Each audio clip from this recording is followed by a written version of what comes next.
My name is Nora Chirikure, and I'm here to speak about Emmanuel Sigauke's book. Emmanuel Sigauke teaches English and creative writing at the Consemnus River College in California. He studied English at the University of Zimbabwe and California State University, Sacramento.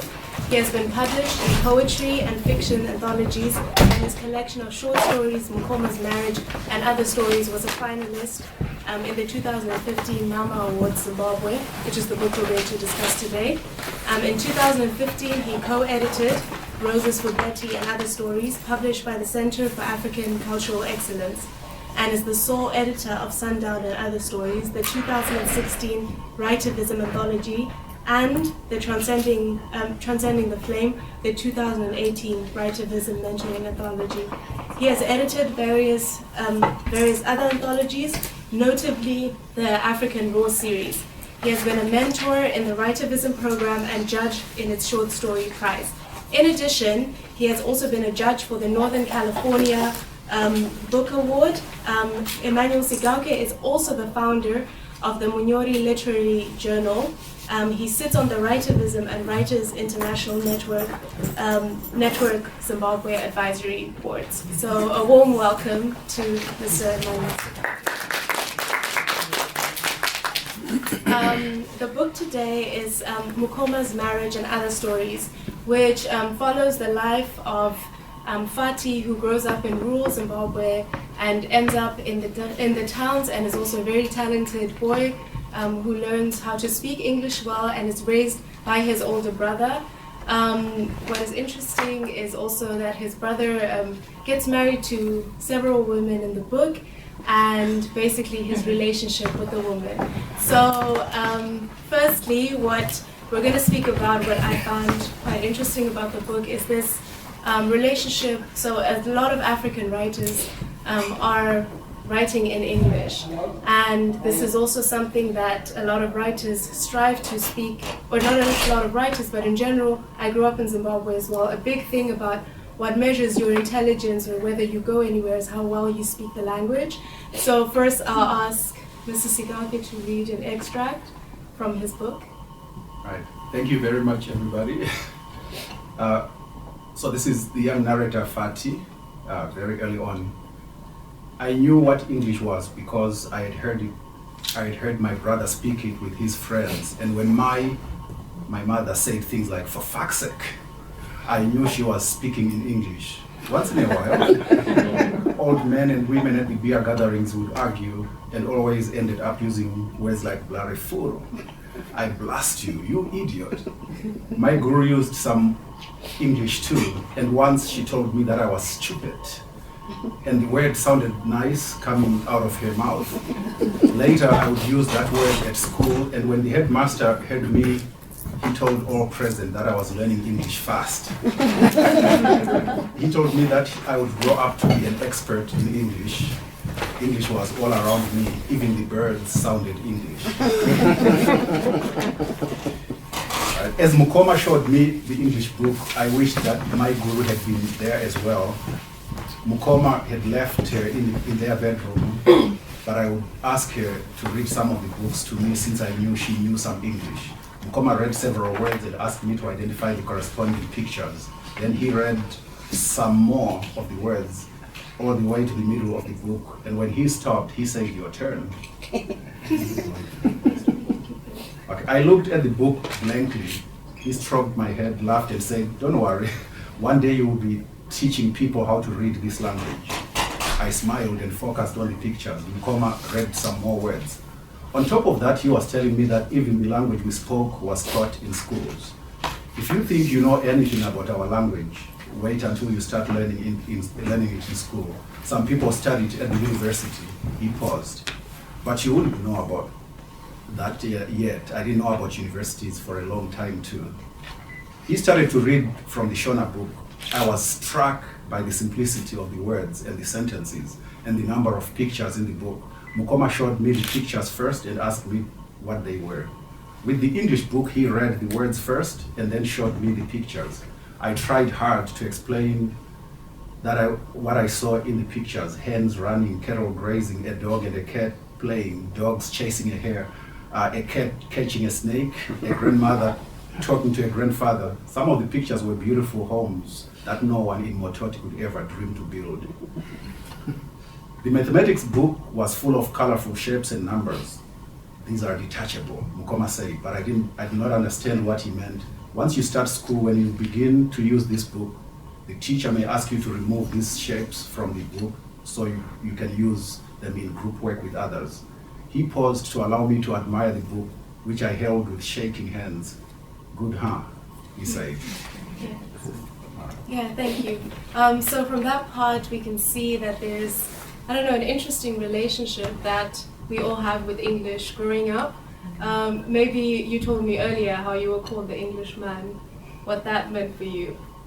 Okay, yes. So, of course, some of you may be familiar with the no other language policy in our schools. So I was at a school as well where you couldn't use Shona on school grounds. But because I'd already identified myself as good and I was the class monitor, I was the one responsible for taking down names of Shona speakers. And there would be, basically I was the language cop. And they would be, send them to the headmaster, they got punished. Until one day they ganged up on me on my way home and simply said, "Englishman, stop." So, yeah, we had made an agreement to slow down on this name writing business. I think this was also an interesting theme that came across because it was this association that we often have that the better you speak English, the further you kind of go, which is maybe something we as Africans need to reflect on as well. And yeah, and it's good that you shed light on that. Thank you. Yeah. Another part of the book that I find very interesting is how you speak about the wives that, so Fatih is growing up, his brother raises him, and his brother has many wives who he brings home, and in some way the wives, their feelings are not really considered. He just he says, "Hey, this is the new wife." And one such case where that happened was he had a wife growing up in the rural area, not living in the rural areas, and another wife in town. And another scene we want to speak about is where Fatih now has to introduce his brother's wives to each other. So maybe you can read on that. Okay. Yeah, so he's at home in, let's say, Glenview, and the brother is at work. So senior my guru just arrived, and when we begin, so he finds himself having to be the one who connects them. So I did. My guru, meet my guru, I said, pointing from my guru to the new woman, whom I hadn't been able to call my guru yet. So my guru's sister-in-law for him. There was silence in the room. They looked not at each other, but somewhere. The senior wife at the ceiling and the junior, the new my guru, looked out through the window. Then they turned and looked at me. I shrugged and stood up to escape their stares. Mukoma would have to take care of this himself. "Oh, where do you think you are going?" The new woman asked. "Outside, I'll be right back." I then opened the door, and guess who was standing outside? Mukoma, his ear tilted towards the door. When he saw me, he backed up and started dying with laughter, his shoulders jerking up with the impact of the laughter. "You did good, Mfana," he said. He then entered the room holding another of my guru's small suitcases. He put the suitcase down and sat on the bed. The new woman joined them on the bed, sitting on the other side of Mukoma. I thought he was going to cry. My guru Mamoyo said, the senior wife, choking from her own laughter. You should have seen him shaking, his eyes wide open like he saw a ghost, Mukoma's new wife said, her face deformed by laughter. But Mukoma's laughter died to a grin, and he looked at me. I sat on the sofa and listened. "You did fine, young man," he said. Then he turned to my guru and added, "Didn't he do fine?" "He tried," said his senior wife. The new wife nodded in agreement. "But you two got to meet finally, although you almost killed my younger brother with shock," said Mukoma, wiping his hands, which had been laboring all day. Where does this end? Yeah. Thanks. So maybe you can elaborate more on this. How did you come up with such a scene, and what do you think that women were going through? Okay, so this whole issue of, so basically in terms of, it's quite common, at least as I was growing up, it was quite common to, my best, one of the old men in the village who in a sense was, I would say, the best guy in terms of, he was talented, a big farm field, and fed his family. And also told me things about my future. Work hard, mfana, work hard, young man. But he had 7 wives as well. So for Fatih, the polygamy issue where he grew up was so common, so that when he observes his brothers getting involved with many wives at a time, to our young narrator that seems at that time normal, but as he tells the story, as he tells us the story of these marriages, we begin to see him even questioning his understanding of it. And he's actually in the story beginning to take sides with the senior Maiguru, the one woman, one brother's wife that who raised him. So he begins to, everything he does, although he will listen to his brother and say, hey, he does what he does, but you begin to see him taking sides with the senior wife and gets involved in some, self-reflection and even analysis of his life, his brother's life as well. So he becomes more unsure, and he decides very on, we learn that although his brother seemed to be doing this, this is not a life he's going to be willing to do or be able to do, getting involved with numerous wives, because it was problem after problem. Even when the senior wife pretends to be okay with it, but then in private, or sometimes you see her changing altogether and she's mad and so on. So these are the things that he's observing as he grows up. Mm-hmm. Yeah, this ties in as well with what we want to speak about next.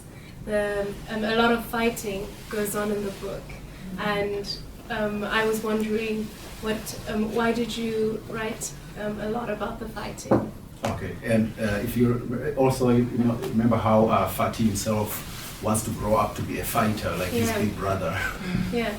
That's again almost, especially in the village, the men always fought. So if there was a beer gathering, it wouldn't be a beer gathering if there were no fights, like real fist fights. Sometimes they were quite organized, like boxing, or there could be some random fights where someone gets carried home, almost passed out, maybe unconscious, but then they would recover, and next thing, they gang up with someone. So these fights were so common. They were common to us herding cattle. That was entertainment. While the cattle were grazing, it's like, okay, let's form each other into little gangs. And at one point, I think I led a group too of, my little nephews, my brother's sons. Like, come on, guys, don't let me down. Let's fight this group. So these fights were almost like the daily life. But for Mukoma, for the big brother in this character, it's also how he validates that first of all, he is a real man. So he begins to preach this real man approach to his younger brother. And so fight after fight, he has to prove that he doesn't, he wins every fight. Like, summarily, it doesn't take too much time. Like, they just begin within seconds, he's done. So that fascinated Fatih as well. But again, as he grows up, he begins as well to analyze and self-reflect on that, and begins to see how that's not necessarily the way to live. But it's happening in the context of Chimurenga, the war as well. So that fighting sometimes parallels the war that's going on, second Chimurenga's, Zimbabwe's liberation war. Mm-hmm. Yeah, and it also comes across that when Mukoma is fighting, Fatih sometimes doesn't want to watch the fight happening. I think that's the next part as well that we wanted to read about. Okay. Yeah. Sure. What was that?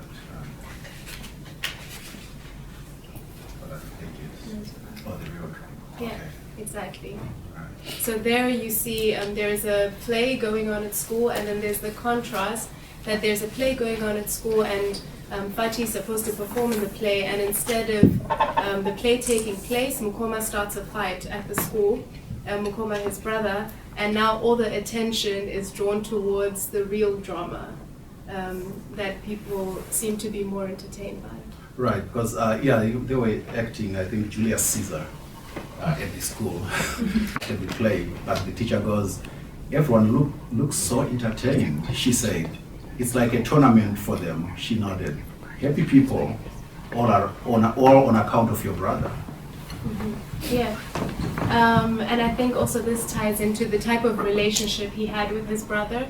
So Fati was orphaned. He had, Mukoma was his half-brother, and he was being raised by his brother and also by the mother of his brother, who was his stepmother. And he was very grateful for Mukoma kind of raising him and also trying to show him how to be a man and also providing for him.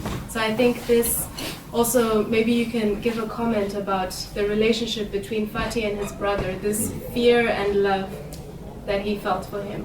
Right, and as the book points out, they had an 18-year gap. So the brother was 18 years older than Fati. So when Fati was born, he quickly took over. The mother died and the father had already died. So he just said, you know what, I'll raise this young man. Like, he was an 18-year-old man at the time. I will raise him. So then he takes him to the village, to a new village altogether. And he has memory of that. He was about 3 when he was taken. So the big brother really was then like a father to him.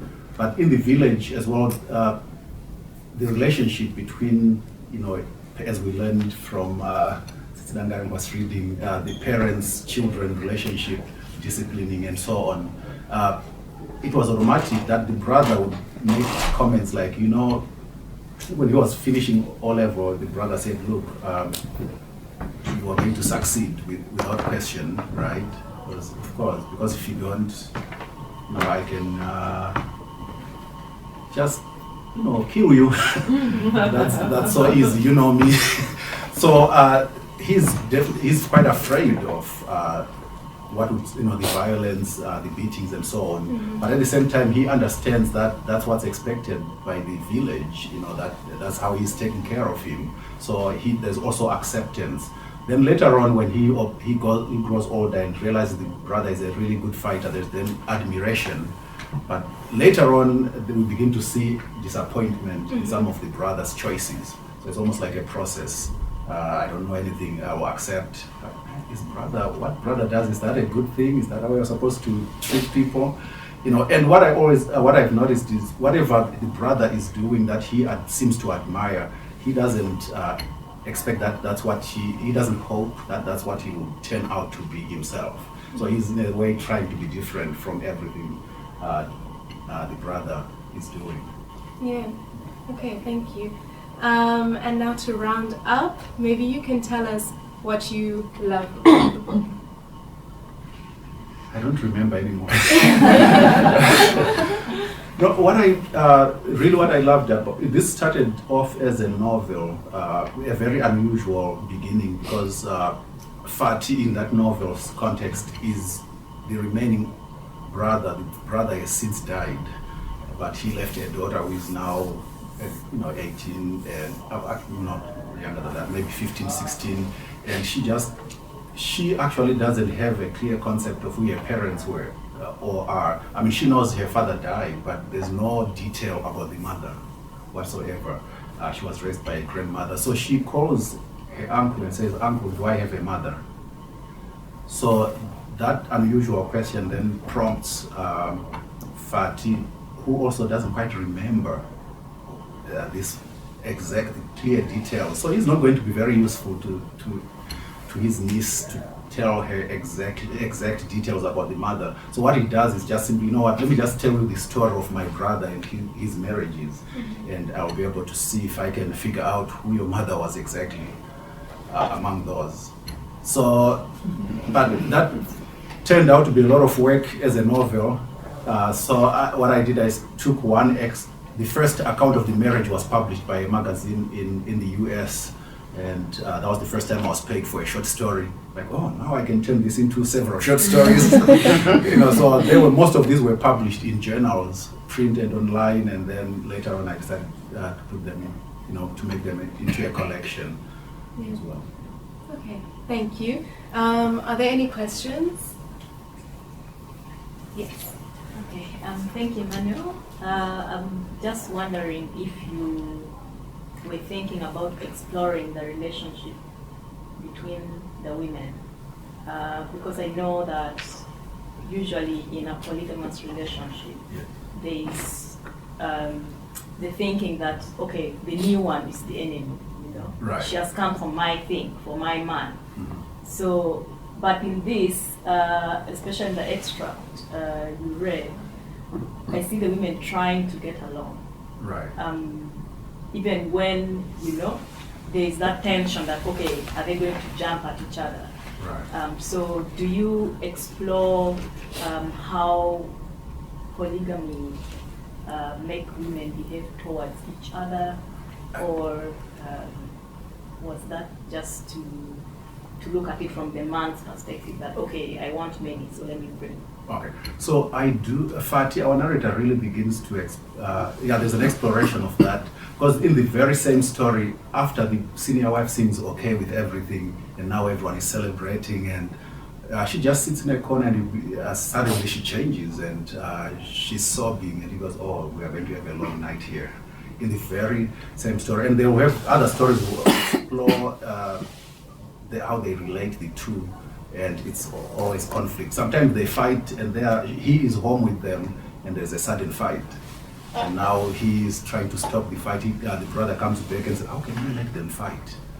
You were here, you shouldn't have. So the relationship, he begins to tell it as it doesn't work. So increasingly, that doesn't work. And towards the end, the last story, the senior wife is long gone. She will leave him, and he's trying to repeat the same cycle, and there's more conflict for him. Yes. Thank you very much, Emmanuel. My question follows on from what Harriet has asked. That moment where Fatih is alone with the two women, Yes. and then he dashes out. What is actually going on with him? That propels him out of the room like that. And is it important what is going on in this child? Because the adults seem to think it isn't, and they all find it funny. Right. So I'm wondering whether you ever come back to that, and how moments like this can really influence who this Fatih becomes. Yes, I think I do come back to that, because he really has a deeper relationship with the senior wife. She is like his mother. Mm-hmm. So to be in the same place where she's discovering this new woman, he just couldn't stand that. So it was his way of showing that he wasn't approving of this, and if anything, I wouldn't observe my own, my guru, senior my guru. I don't want to look at her discovering, or even how she reacts. So that's the only way you can deal with that. He doesn't want to see it. Yeah, so story after, and he increasingly becomes quite biased. So later on, when the senior my guru goes, he said, you know what, you are gone now, I will be next. Meaning I will leave out of this situation altogether. Yes. We had another question. Yes, so from what you read, it seemed like there was a construction of masculinity, or a certain type of masculinity, and your character was trying to see where he fit in that construction. I was just wondering if you could share some of that, like where does he end up in that sort of like construction of what a man is supposed to do? Okay. So linking out our theme here, the book ends with him migrating. Yes, he, in a very confusing story, because when he's about the night before he leaves, the brother and his friends try to take him. They say, we have a surprise for you. So he's so anxious the whole day, like, what type of surprise? Are they hooking me up with someone? Are they connecting me with a woman? Or before I leave the country, what's going on? It turns out the brother wants to show him a new baby, his baby, before he leaves, and says, you know what, just in case I will not be alive, remember you left a baby here. This is your son. Huh? That's my son. But he is leaving it all together, and apparently he's going to America. So he wasn't going to follow into that lifestyle in any way. He makes that very clear because he has observed how problematic it is, especially happening to someone whom he admired and so on. Yeah. Yes. Thank you again. I wanted to ask about, in the beginning you touched on how he encounters English for the first time. Yeah. And I wonder if the relationship with English is explored in the rest of the book, or it changes and evolves. And I say this because as an African who was taught English in a pretty similar way, Right. I found that at some point I disliked how well I spoke English, and I really wanted to sort of go and be fluent in something else, or that kind of wrestling with it. And I wonder if there's some of that in the book. Okay. Is that in the context of this? Outside of this, I have actually explored that topic. It's a book. The way it ends, first of all, I discovered what seemed almost to me like problems, because as I read, so that will prompt further exploration. Fati, outside of this, really doesn't care much about English, so almost like a rebellion against English and the promotion of the learning of Shona in some ways. There's a story later on outside of this called African Wife, which is set in the US. First of all, he discovered that his study of English is actually in a way is not helping him in his new environment. So he discovered that very quickly. He's not getting jobs, and so he reflects on the learning of English, and other characters, African characters, are sitting there like, what were you thinking? Doing this English business, look where it's taking you. So it's a topic that's explored outside of this book. Another thing, of course, I don't know if he was very fair. Did you see some kind of excess, like in some of the stories, even when I reread it, I see that even the explanation or descriptions that he does of his brother's fights they are very critical in a way. Yeah. It's like he's looking at the brother by putting so much detail on the fight. They will start on that end and keep fighting.